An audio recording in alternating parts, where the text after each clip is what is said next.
tubandanye duteramana.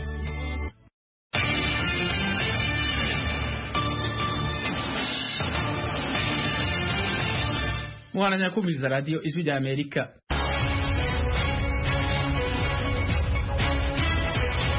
Radio Ijwi rya Amerika isamira ni Washington DC mu Kirundi no mu Kinyarwanda. Mu Burundi mutwumvira ku mirongo migufi ya shortwave metero 19 na 22. Mu Rwanda ho mutwumvira kuri FM 104 n'ibice bitatu no kuri FM 88 n'ibice bitatu ya radio Inshuti ya bose. Mwiriwe nshuti zacu ikaze mu makuru yo kuri uno mugoroba muri kumwe na Fidel Niyongabo. Muri ko mwitegurira umunsi mukuru wa Noel. Tubifurije kuhimbaza mu mahoro n'amahigwe mu banyu no mu bagenzi. Uyu mwaka wabayemwo byinshi ariko Noel no kunezerwa. Perezida w'u Burundi Evariste Ndayishimiye mu kanya yasohoye ingingo ihikigongwe abamenyesha makuru b'ikinyamakuru Iwacu, Kamikazi Christine, Ndirubusanye, Harerimana Egide na Mpozenzi Terence. Iyo nkuru yakiranye umunezero udasanzwe nuko mubizi bari bamaze igihe kinini mu ibohero, bafashwe itariki 22 z'ukwezi kw'icumi mu mwaka uheze, aho bari bagiye kurondera amakuru ibubanza. Uyo ni Antoine Kaburahe arongoye ikinyamakuru Iwacu. Ubwongereza n'umuryango w'Uburayi bwunze ubumwe noneho bageze ku masezerano azogenga ubucuruzi bwabo inyuma ya Brexit. Abasirikari ndwi ba leta ya Niger n'intagondwa 11 barishwe mu gutana mu mitwe kubandanya kuba mu burengero bw'igihugu mu gihe yategekanijwe amatora mu mpera z'indwi. Ubundi bwoko bwa virusi ya corona bwabonetse muri Afrika.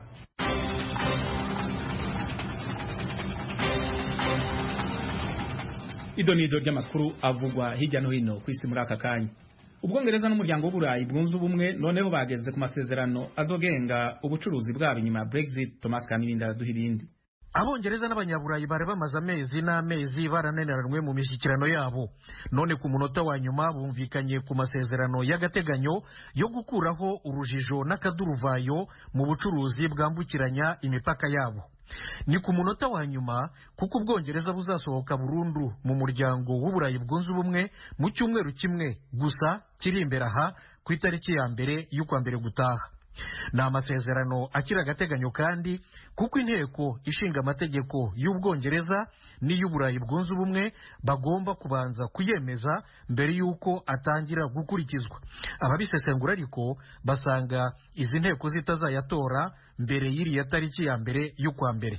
Aya masezerano yemerera impande zombi gucuruza nta kuvuga ngo dore ikigero cy'ibicuruzwa ntarengwa.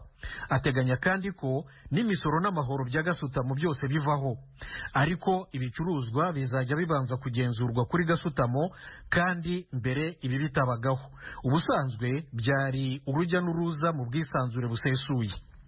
Imishyikirano yari yarananiranye ahanini ku ngingo eshatu: amategeko agenga ipiganwa ku masoko y'impande zombi, inzego zizajya zikemura amakimbirane mu buhahirane, n'uburenganzira bwo kuroba mu nyanja mu mazi y'impande zombi. None inzitizi zose bazikuye mu nzira kuri ibi bibazo byose. Ahandi ho mu buzima busanzwe, guhera ku itariki ya mbere y'ugutaha abanyaburayi ntibazongera kujya gutembera, gutura no gukora mu Bwongereza uko bishakiye. Noneho bizajya bibasaba kugira viza. N'Abongereza nuko mu bihugu by'Uburayi. Ariko abaturage b'Uburayi n'Abongereza barenga miliyoni 3 basanzwe muri iki gihe mu Bwongereza no mu Burayi bo ntibibareba. Urakoze Thomas.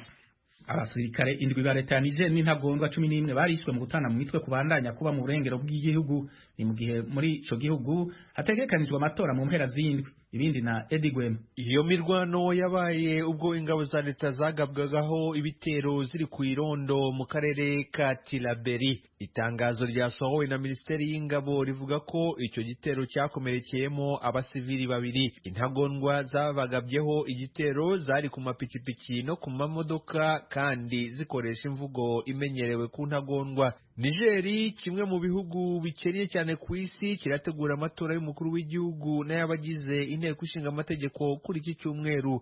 Perezida uriho Mahamadou Issoufou wagiye ku butegetsi mu mwaka wa 2011 nyuma ya kudeta yahisemo kutiyamamaza nyuma ya manda ebyiri amaze ku butegetsi. Aya matora aramutse abaye mu mahoro no mwituze azatuma bwa mbere mu mateka habaho kubisikanya ku butegetsi mu mahoro kuva icyo gihugu kibonye ubwigenge ubwigenge mu mwaka w'1960. Tugushimire Eddie.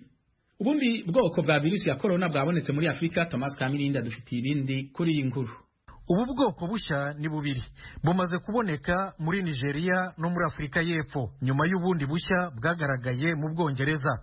Dr John Tengasong, umuyobozi w'ikigo cya Afurika gishinzwe kurwanya no gukumira indwara Africa CDC, avuga ko aya mashami yose uko ari atatu atandukanye hagati yayo kandi ko atandukanye na virusi yabonetse bwa mbere mu mujyi wa Wuhan mu Bushinwa. Abashakashatsi bemeza kandi ko ubwo bwoko bwa virusi ya corona bushya bwanduza ku buryo bwihuta cyane kurusha iya mbere.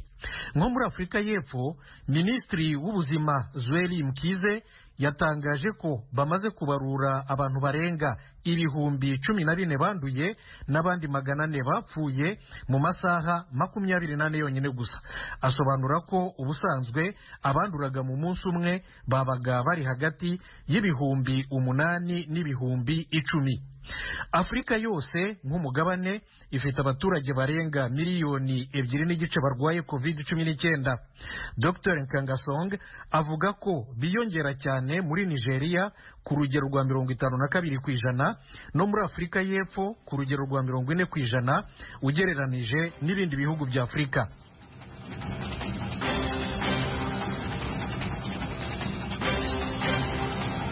Barakoze bagenzi bacu kuri aya makuru yo hirya no hino ku isi bahejeje kudushikiriza ijwi rya Amerika ribandanya kubashikiriza ibiganiro byaryo mu Kirundi n'Ikinyarwanda. Mushobora no kudupikirana kuri Facebook no ku kibanza cacu ca internet kuri www.akaburungu radio yacu voa.com.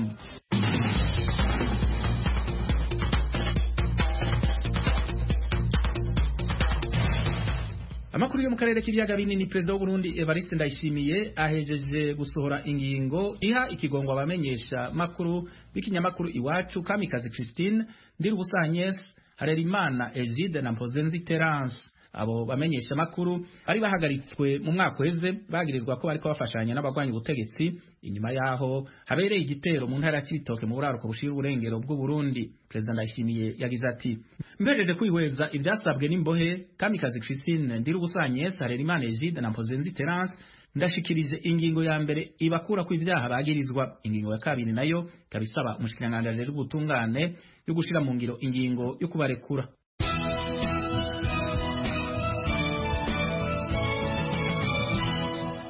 Mu Rwanda hari bamwe mu banyagihugu babwijwe rya Amerika ko impungenge ari zose kubera ubwinshi bw'abantu bakenera gutega amabisi berekeza mu miryango yabo gusangira iminsi mikuru. Umenyesha makuru w'ijwi rya Amerika Eric Bagirigusa ari Kigali mu Rwanda yitegereje uko byari byifashe mu bibanza bihuriramwo abagira ingendo, adutegurira inkuru ikurikira. Ngororero 2,200 hatagira ubabesha. Urababesha akababwira andi mafaranga. Ikibazo cy'amafaranga no kukibazo n'imodoka. Ikibazo ni ukubona imodoka umura.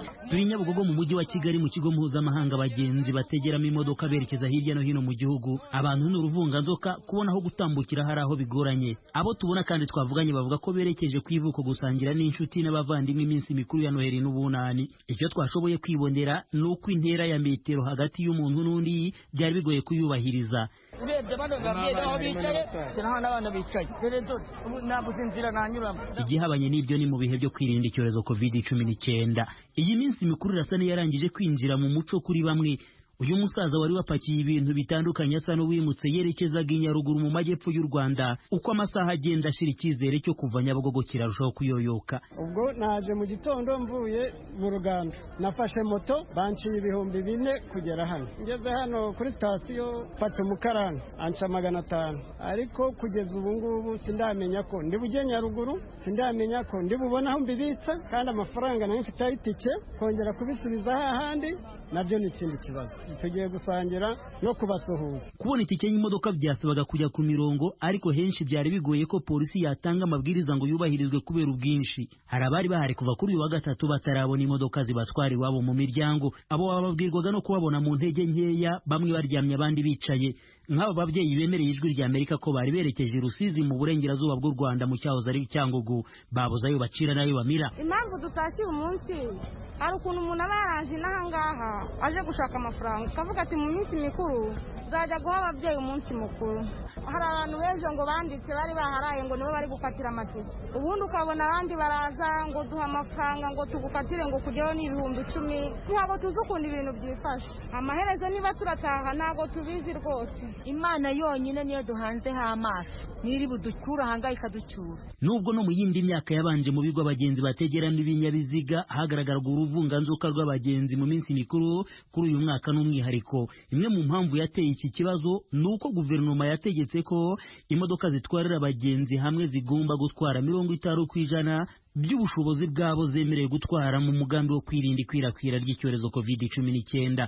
Abafite kompanyi zitwara abagenzi barasanga byaragize ingaruka zikomeye ku bagenzi. Madamu Fatuma Umutoni akata amatike muri kompanyi ya Capital Express itwara abagenzi berekeza mu burengerazuba bw'u Rwanda. Abagenzi bari kubura ukuntu bagenda kubera ko imodoka urumva imyanya yabaye mikeya. Hari raporo ya mbere COVID itari yaza twatwaraga 100%, none ubu 50% abagenzi bakomeza ari benshi cyane. Haraye abagenzi benshi cyane muri gare ku buryo twaje mu gitondo tugasanga hari benshi baraye muri gare. Ni ikibazo ku baturage kuko nk'ubu hari abahageze turabatwara pe uko bishoboye, ariko baracyari benshi. Kubera umuvundo w'abashakaga ibinyabiziga i Nyabugogo, hari bamwe byateye impungenge ko ushobora kuba intandaro yo kongera ibyago byo kwandura COVID-19. Aba ni abacururiza i Nyabugogo badafite gahunda yo kujya mu miryango yabo gusangira iminsi mikuru. Ndavuga ati mushyiremo metero, ariko ubu tuvugana nawe kandi muri umunyamakuru nta metero irimo. Dufite ikibazo twebwe, ikibazo cy'abantu benshi twebwe mu ngo tuvugana Kamembe. Bashobora kwandura kugira ngo dushyiremo metero, ariko abantu bari bwandure ni benshi, ntabwo urabibona. Kubashakaga kwerekeza mu miryango yabo nayo impungenge zo kwandura icyorezo ni zose, ariko nta yandi mahitamo. Icyorezo COVID-19 ntabwo kiguteye ubwoba. Kirabuteye, ariko se urabona uko ibintu bimeze, wowe urabona wahindura w'iki wabigenza gute? N'ubundi ubu ko bagundana niyo bafata gahunda, n'ubundi abantu bagashyiramo abantu uko byose ari hahandi. Ibi byarangiye polisi n'ikigo cy'igihugu ngenzuramikorere y'Imirimo imwe n'imwe ifitiye igihugu akamaro RURA banzuye kugabanya abagenzi bari Nyabugogo, bamwe baberekeza muri stade ya Kigali Nyamirambo mu rwego rwo kugira ngo byibura haboneke intera hagati y'umuntu n'undi. Bwana Anthony Kuramba ushinzwe imirimo yo gutwara ibintu n'abantu mu kigo RURA yabwiye ijwi rya Amerika ko ikibazo cyo gutwara aba bagenzi kiza kugenda neza kandi bakarya iminsi mikuru mu mahoro. Ubushobozi bw'imodoka turizera ko buhagije, ubu tubirimo rwose. Abajya mu minsi mikuru baragenda neza, baragerayo amahoro, barya iminsi mikuru neza mu mahoro, nta kibazo cya transport kiri bube.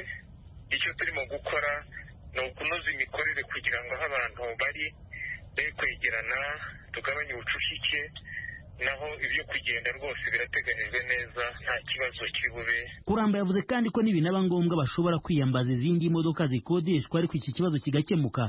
Gusa ntiyabuze no gusaba abagenzi kwitwararika muri ibi bihe, bazirikana ingamba ziriho zo kwirinda. Abagenzi rwose turabibutsa ko COVID-19 igihari, ndetse ingamba turazizi, abaturage barazizi, ahubwo bazikomeze. Aho umuturage ari hose azubahirize 100%, ibindi byo kugenda abiturekere, tubipange neza, akore urugendo rwe neza, biri yajya amahoro, ajye Noheli neza n'ubunani, nta kibazo gihari. Ibi biriho mu gihe polisi y'u Rwanda idasiba kuburira abantu bose ko ibihe by'iminsi mikuru bitagombye kubabera umwanya wo kwirara ngo bibe intandaro yo kwandura cyangwa kwanduzanya icyorezo COVID-19. Ni muri urwo rwego icyitwa ibirori n'igisa nabyo kibujijwe, kandi polisi igashimangira ko kubifatirwamo biherekezwa n'ibihano. Bagira ubusa ijwi rya Amerika i Kigali. Urakoze Eric.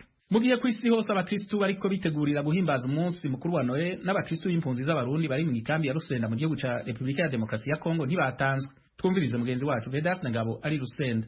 Kuva ejo kuwa kane n'umunsi kuwa gatanu hirya no hino mu nkambi ya Rusenda, aho bati insengero z'abaporo wagenda guhura n'abakristu bajya gusenga, bamwe bikoreye za gitari n'amabafure, abandi nabo bikoreye ifu n'imboga. Bari buze gufungura ku rusengero kuri uyu munsi wa Noheli. Ni mu gihe abakristo gatolika bo mu nkambi bari buze kwifatikanya na padiri wa paruwasi ya Mboko mu gitambo cya misa ya Noheli, ndetse no kubatiza abana. Nzayisenga Elia na Irambo na Zebede ni bamwe mu bacuranzi bo mu nkambi baza gufasha abakristo mu itorero rya Methodiste Libre na Assembly of God mu gucuranga indirimbo za Noheli. yatowe igihugu kiganje Maria na Yosefu basa bari maso bareza kana kaje kava mwijuru kaje kava niwongwe Maria iri uburu ni mana niwongwe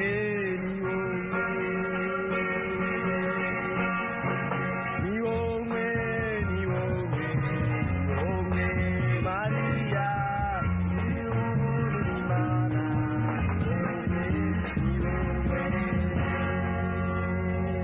zimwe mu mvuzi z'abarundi ziba mu nkambi ya Rusenda zabwijwe rya Amerika uko ziyumvira kuri Noheli muri aya magambo.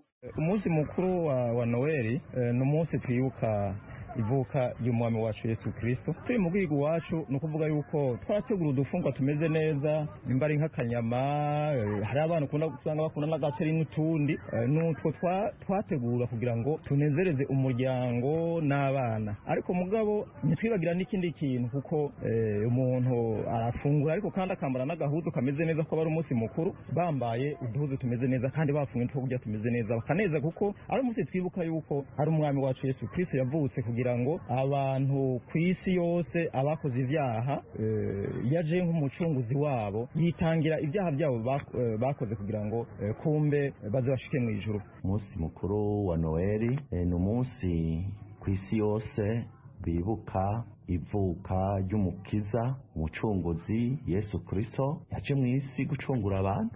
Murazi yuko haciye igihe kirekire isi itafise umucunguzi, aho haciye imyaka 400 ubuvugishwa bwari bwarahagaze mu Bisirayeli, Imana itagenderera abantu bayo, itavugana n'abantu bayo. Ico gihe niho yagarutse guca mu bavugishwa nawe yitwa Yesaya, aramwerekwa yerekwa ngene umucunguzi azoza. Jewe ukuntu nakiriye Noheli kuri jewe nayakiriye neza kuba yansanze nkiriho ngihema. Rero muri make icyo nateguye noza gufungura n'abana banje cyangwa n'umugenzi cyangwa n'inshuti, ntateguye ibiharage, teguye umuceri n'ibyo byo kurya muri twafungura n'umuryango kuko nibyo twabashije gushikira. Kuri uyu munsi wa Noheli kandi wabonaga mu nkambi ya Rusenda hari ikintu cyahindutse, ko kuri santere ahari amazu y'ubucuruzi hari aho wasangaga imitako. Abana benshi nabo wahuraga bambaye imyambaro misha, abakuru bifurizanya Noheli. Niyo kuri Claude yateguriye abanyarusenda igitaramo. Abanyarusenda twabateguriye kubita. Iyo kubita rero izanye ibintu bisuse, ibintu bitandukanye, ibinyobwa bitandukanye, ikintu cyose n'ibirori bitandukanye, z'ikinino n'ibirori, inama z'ikibembe, z'Igiswahili, z'Igifaransa, z'Ikingereza, ni kubita gusa nubwo biruko hari zimwe mu mpunzi ziri muri iyi nkambi zirimo abayisilamu n'abadive Noheli idafite ikibwi kuko usanga zagiye guhinga, izindi ziri mu mirimo isanzwe y'ubucuruzi. Elia Bapakurora numwe mu mpunzi zitemera umunsi mukuru wa Noheli. Jesi mvuga umunsi wa Noheli kuko nuguhakana ko nta Mana iriho. Mvuga ati umunsi w'ivuka rya Yesu Kristo ndawufata nk'iyindi minsi kuko yarabambwe ku musaraba arazuka ajya mu ijuru, turindiriye ukuntu azogaruka kudutwara turi shengero. Nawe byo kuvuga ngo uno munsi yavutse, ejo yavutse, hirya y'ejo yavutse, ni ukubeshya abantu, ni ukuvuga bajya bazanye dimanche nibo baguma bahenda abantu kugira ngo babatware utwabo. Jewe munsi njya kurima, mvuyeyo nduhukire iwanje, hanyuma ntembere mu bagenzi kuko ndawufata nk'umunsi nk'iyindi. Mwomenya yuko iyi Noheli yizihijwe mu gihe isi yugarijwe na virusi ya corona. Gusa bimwe mu bice bya teritwari ya Fizi ari n'inkambi ya Rusenda iherereyemo, hari aho twagiye tunyura ugasanga hari abantu bagiye kuri Noheli barenga 500 kandi batambaye udupfukamunwa. Vedaste Ngabo ku bwaragijwe rya Amerika mu Rusenda w'Umutara Kivuye. Urakoze Vedaste. Imyiteguro y'umunsi wa Noel irabandanya ku isi yose, ariko na virusi ya corona irabandanya kugeramira abanyagihugu. Abategetsi bafashe imigambi yo gukingira abanyagihugu kwandura canke gukwiragiza iyo ndwara. Umucuraranzi rurangiranwa Cecile Kayirebwa amaze kurangiza indirimbo yise Sigaho Corona, arifuriza abanyarwanda Noel nziza, abahumuriza kandi abibutsa kwirindikiza ca COVID-19. Imana y'u Rwanda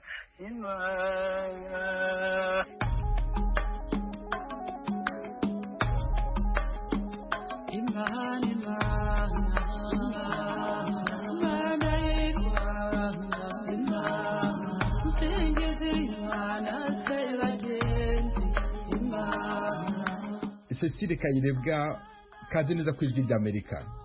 murakoze cyane. Indirimbo ya nyuma, nakwita indirimbo ya nyuma, igihangano cyanyu mumaze iminsi mukoraho ni ikihe? Cyamaze iminsi nkoraho ni indirimbo ntari narangiza neza, cyo kurana tangiye yitwa Corona. Indirimbo yitwa Corona. Sigaho Corona. Ikino cyorezo cyagize ingaruka zihe ku mikorere yanyu? Cyagize ingaruka nyinshi cyane. Ubu ngubu ntawe ushobora gukora iki gitaramo, ubu ngubu ntawe ushobora kugirana n'undi ngo bafite nibura n'uturepetisiyo tw'abantu basanzwe bakorana mu Rwanda. Abana tukaba dukwiye kugira ibintu dutegura cyangwa se twibukiranya iz'indirimbo twigishanya. Ibyo rero ntibishoboka, hano hategerana abantu badasurana, ntakuririmbira mu gapfukamunwa, nawe urabyumva. Nawe umwe muti Sigaho Corona niyo ndirimbo yawe nshya, mu gihe itarasohoka mwapfa kuduha byibuze n'amagambo nk'abiri cyangwa atatu icyo ndabibwirira ngo Sigaho Corona kudukoreraho urugomo. Urumva? Sigaho Corona kudukoreraho urugomo, Sigaho Corona kutwogeraho uburimiro. Urumva? Hanyuma bakavuga ngo yandurure Corona usubireyo wavuye, kandi simvuga mu Bushinwa, ndavuga iyo gihera bazoherana nacyo, mugende ubudakebakeba kandi mugende ubutarura inyuma. Indirimbo nziza. Murateganya kuyisohora ryari? Uzabonera uburyo bwo kuyisohora.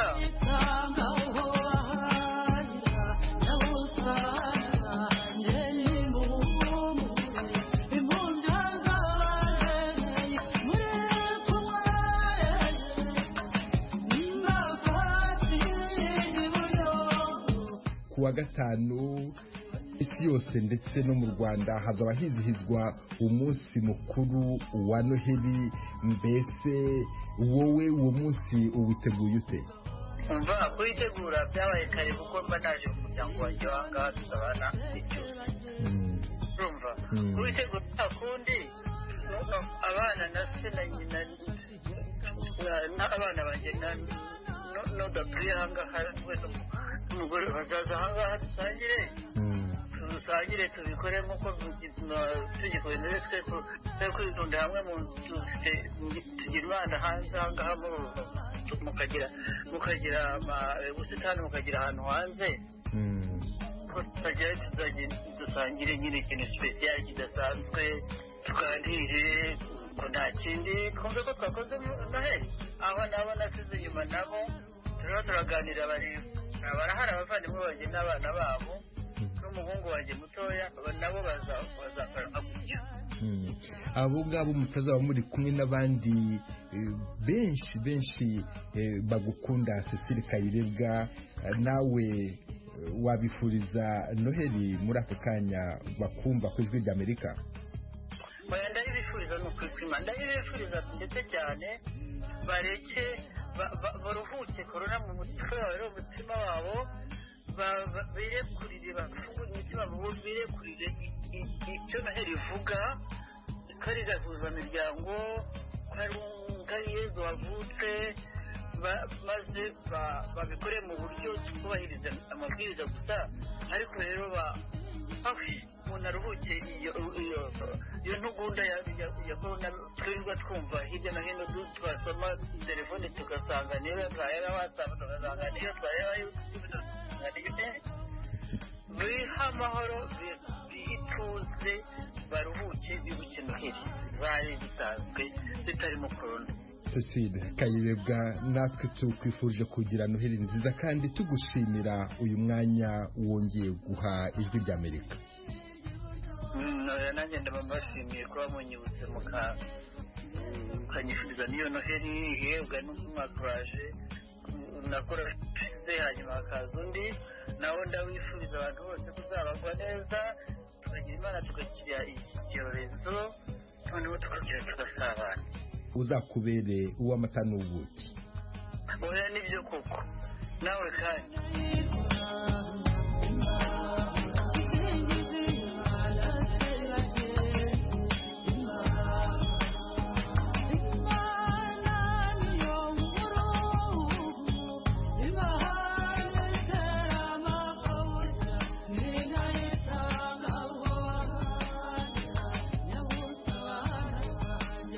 Tukivuga kandi kuri iyi nkuru mugenzi wacu Eddie Gwema hejeje kuvugana na Antoine Kaburahe arongoye ikinyamakuru Iwacu. Iyo nkuru yakiranye umunezero udasanzwe nk'uko mubizi bari bamaze igihe kinini mu ibohero bafashwe itariki 22 z'ukwezi kw'icumi umwaka uheze aho bari bagiye kurondera amakuru ibubanza kandi igikorwa ariko arakora n'igikorwa abanyamakuru bakora. Muribuka icyo gihe hari habaye makuru avuga ko hari abantu bateye uko rero tubigeza muri Iwacu iyo habaye mwe n'ayo makuru ntidukorera ku makuru twumva ku buhingarukana bumenyi canke ibivugwa turishikira ku rubuga. Baragiye rero ibubanza ariko bahageze barafashwe bataratangura gukora nako kazi bagiriza yuko bari bagiye guhungabanya umutekano. Bacira imyaka 2 n'inusu n'ihadabu y'imiliyoni 4 ukuvuga miliyoni 1 ku mumenyesha makuru wese. Hama rero mu isi heze barandikiye mukuru w'igihugu basaba yuko mu batezurira noneho nivyo bibaye umva n'umunezero ni mwinshi muri Iwacu hamwe na jewe ndanezerewe kandi n'abanyamakuru aho bari hose baba bo mu Burundi canke abo hakurya y'amazi. Bwana Kaburahe warukomoje ko bandikiye umukuru w'igihugu, ese ibi mwari mubizi cyangwa se mwigeze mutekereza ko iki gisubizo umukuru w'igihugu atanze mwari kukibona? Iyo umuntu yarafunzwe arafite uburenganzira bwo kwandikira umukuru w'igihugu asaba ko yotezurirwa n'uburenganzira bwiwe. Hama rero n'uburenganzira kandi bw'umukuru w'igihugu gutanga canke kudatanga kuri kugwa. Ariko rero murabona ibibaye bimeze neza cyane kuko bararekuwe. Kuri twebwe twari turindiriranye tugira tuti birashobora gukunda bidashobora gukunda, ariko murabona yuko ari inkuru nziza kandi ibaye ku munsi w'ucaba Noeli. Bagenzi bacu rero bazoheza amare Noeli mu miryango yabo baruhuke murazi umunyororo cyane cyane iyo ataco uzira ntanari muryoha. Ibyo ari byo byose ntago urashobora kuvugana nabo cyangwa se imiryango yabo, ariko nk'ijambo wakwifuza kugeza kuri abo banyamakuru bawe nibaramuka basohotse muri gereza cyangwa se mu ibohero ni nk'irihe Bwana Kaburahe? Bagenzi bacu bariko baragenda ubanza kubatora uno munsi barara mu miryango yabo. Kuri Iwacu naho barabarengeranye ugweze n'igishika. Ijambo ryari yindi nuko abamenyesha bakuru bo muri Iwacu tugomba kuguma dukora kandi dukora neza, dukora twisunga amategeko y'umwuga. Tuzobandanye dukora uko twahora karatsinda nta na kimwe mu bibabagiriza bashoboye kwerekana yuko bariko barahungabanya umutekano. Ico ndabifuriza nuko bogaruka bakaruhuka hanyuma bongere basubire mu mwuga wabo babandanya akazi mu kuba igihugu cacu ni ugutanga amakuru meza, amakuru atahahengamiye. Niko tumaze imyaka 13 dukora kandi niko tuzobandanya dukora. Bwana Kaburahe, iyi nkuru ku munyamakuru wese ni inkuru nziza kubona abanyamakuru bari bafunzwe bafunguwe, ariko nanone mu gihugu cy'u Burundi haracyavugwa ibibazo bijyanye no kubangamira itangazamakuru. Hari umunyamakuru wanyu nanone kugeza ubu ngubu abantu bataramenya aho aherereye, uwo ni Jacques Bigirimana, ndetse hari n'amaradiyo n'ibinyamakuru byagiye bifungwa birimo n'Ijwi ry'Amerika. Icyo wasaba ubutegetsi kuri uyu munota ni nk'iki mu bijyanye n'ubwisanzure bw'itangazamakuru? Kanje nuko iyoba inzira yo gutangura ubundi buzima bushasha. Murabona bibaye kuri Noeli, bibaye umwaka uheze. Rero ku bwanjye nogira nti ese hoba mu Burundi tugira dutangure kandi gusubira gukora umutima uri mu nda, amaradiyo wavuze izo za BBC za ijwi rya Amerika zigakora ku mugaragaro, abamenyeshamakuru bahunze kubera imvo nyinshi. Turagushimiye Edi Gwema. Aha niho turangirije amakuru n'ibiganiro twari tubafitiye muri kano kanya. Dushimire engineer yadufashije mu buhinga bw'ivyuma na Fasigebe yeho yadufashije kwegeranya ibiganiro n'amakuru twabashikirije kuri mikoro mari kumwe na Fidel Niyongabo.